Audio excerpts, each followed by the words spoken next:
As for the Islamic position on nationalism and calling to patriotism and nationalism for the sake of one's country, then no, Islam does not allow that, because our protection of other Muslims or other humans, human rights generally, Muslim or non-Muslim,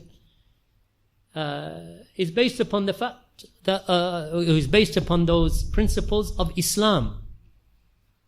So, for example, if one Muslim country goes to war with another Muslim country for the sake of the flag and patriotism to that country and for no other reason, then it is not permissible for a Muslim to participate in such a battle.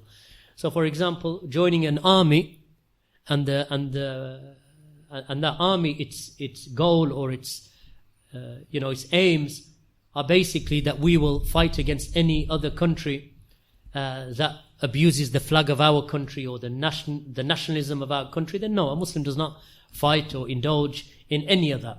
So this type of nationalism is forbidden in Islam, because this is another form of qawmiyah and qaba'iliyah. It is like tribalism and qawmiyah, that you are just basically concerned about your people of your land and, damn everybody else. And this is not how a Muslim behaves. This is not how a Muslim behaves. But however, if a Muslim land is attacked and the Muslims of that land are attacked, then of course they have a right to defend their land and to defend their property.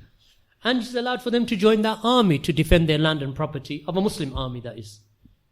Why? Because a Muslim does not have a right to encroach upon the rights or the land of another Muslim.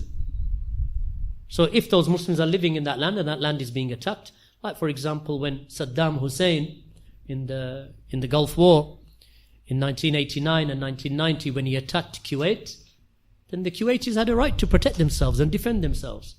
And then when Saddam Hussein's army, which is Marxist, Ba'athist army, when it attacked and fired Scud missiles into the Kingdom of Saudi Arabia, and this is going right back to 1990, and then Saudi Arabia likewise had a right to protect itself and defend itself, because their defense of themselves is not based upon qawmiyah or nationalism, is based upon what? Upon the fact that if you are attacked, you have a right to defend yourselves. Just like the Kuwaitis, when they were attacked and bombs were thrown upon them and the army went in to try and kill the Kuwaitis to take possession of their property and land, they had a right to defend themselves. But that wasn't a defense based upon Kuwaiti nationalism or Saudi nationalism. That is a right that is given by Allah subhanahu wa ta'ala to the Muslims to defend themselves.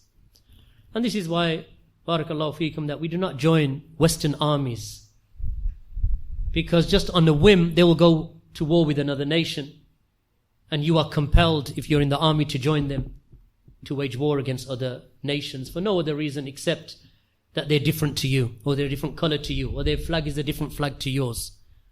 So be careful of this, barakallahu feekum, that we are, alhamdulillah, that we believe in human rights that Allah subhanahu wa ta'ala has preserved and Allah subhanahu wa ta'ala has commanded us with, and that we adhere to them. And this is what keeps the Muslims, alhamdulillah, as the best of the people in terms of their behavior and their manners and their outlook. Wa jazakumullahu khairan walhamdulillahi rabbil alameen. Wa sallallahu ala nabiyyina Muhammad wa ala alihi wa sahbihi ajma'een.